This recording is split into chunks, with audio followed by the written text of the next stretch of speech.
For 20 years, three men owned tennis. Federer, Nadal, Djokovic, the big three.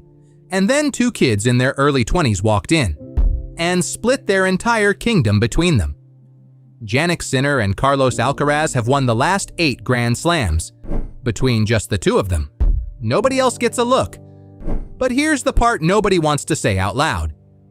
One of them completely owns the other.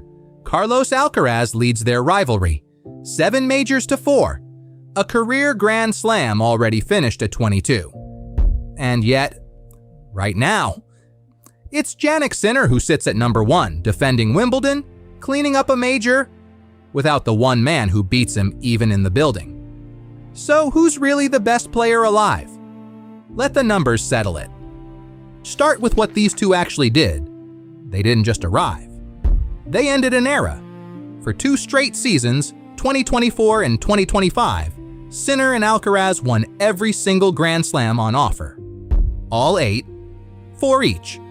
Not one of them went to anybody else. The big three: Federer, Nadal, Djokovic, the men who ruled tennis for 2 decades, were locked out of their own sport by 2 players barely old enough to rent a car. This isn't a changing of the guard. The guard already changed. The only question left is which of these two is holding the crown. So count the trophies. Carlos Alcaraz has won 7 Grand Slam titles. 7 now, before his 23rd birthday. He has won on hard court, on clay, and on grass. Every surface the sport has. And at the 2026 Australian Open, he completed the career Grand Slam, beating Novak Djokovic in the final to do it. The youngest man in history to hold all 4 majors. Jannik Sinner has 4 Grand Slams. 4 is a magnificent career, but it is not 7. And Sinner is still missing one piece Alcaraz already owns: the French Open.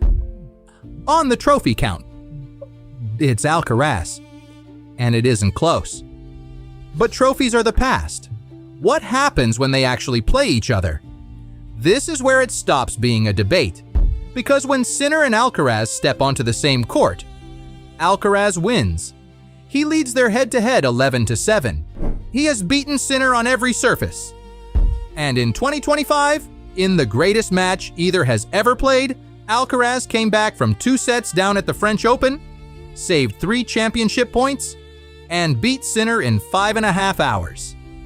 When it matters most, more often than not, it's Alcaraz who lands the final blow. The number 1 ranking says Sinner.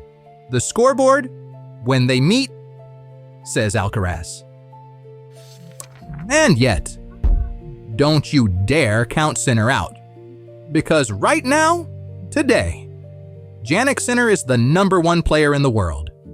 He got his revenge where it stung the most, beating Alcaraz in the 2025 Wimbledon final, on the very grass Alcaraz had ruled for 2 straight years. Then he took the year-end championship from him too. Sinner doesn't beat Alcaraz often, but he wins the biggest ones. The Wimbledon final, the season finale, the number 1 ranking. He is the most relentless, most machine-like force in the sport. The rivalry may belong to Alcaraz, but the throne, right now, belongs to Jannik Sinner. And then the plot twisted in a way nobody saw coming. Because in 2026, Carlos Alcaraz got hurt. A wrist injury took him out of the French Open, his first missed major in years. And in his absence, something happened that hadn't happened since 2023. Somebody else won. Alexander Zverev broke through and lifted the trophy. The first man not named Sinner or Alcaraz to win a major in over 2 years. Now Alcaraz is out of Wimbledon too, and Sinner is running through the draw. Chasing a title the one man who owns him will never get to contest. Is the crown finally settled? Or is it just on pause? So ask a Sinner believer who's better and they won't blink.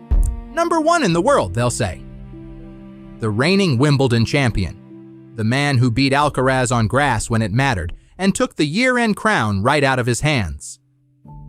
Sinner is the most consistent force in the sport. Week after week, tournament after tournament, he is simply always there. And the doubters? Even they admit the one crack in the armor. When these two play a 5-set war, Sinner has lost more of them than he's won.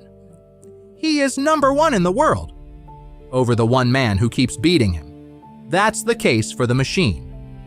Now, ask an Alcaraz believer, and they'll laugh at the question. 7 majors to 4, a career Grand Slam already complete, a winning record head-to-head on every surface there is. The greatest young resume the sport has seen since the big three themselves. Alcaraz, they'll say, is the more talented, more electric, more complete player. And the scoreboard proves it every time they meet. And the critics? They point at the ranking, and the injuries, and the weeks Alcaraz gives away when his focus drifts. That the most gifted player isn't always the number 1. And greatness you can't stay healthy for is greatness you can't cash. That's the case for the genius. So the honest scorecard, world ranking right now, Sinner, number 1. The last Wimbledon they played, Sinner. He won it.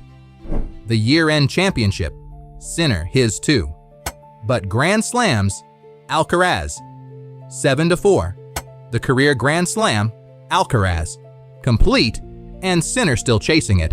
And the head-to-head, the one that ends every argument. Alcaraz! 11-7. Sinner owns the ranking and the last big final. Alcaraz owns the trophies and owns Sinner. One is the number 1 player in the world. The other is the one man the number 1 can't beat. So here is where this one really lands. If the best player is the one holding the number 1 ranking, the reigning Wimbledon champion, the most relentless machine in the sport, then it's Jannik Sinner, and it isn't particularly close. But if the best player is the one who wins when they actually meet, more majors, a finished career Grand Slam, a winning record on every surface, then it's Carlos Alcaraz. And the man at number 1 is chasing a ghost he cannot catch. And the cruelest twist of all? This week at Wimbledon, Sinner is one step from another crown, without the one man who owns him even in the field. So we'll ask you, does a title won in your rival's absence still count? Drop your verdict in the comments. And tell us who you take, healthy with everything on the line.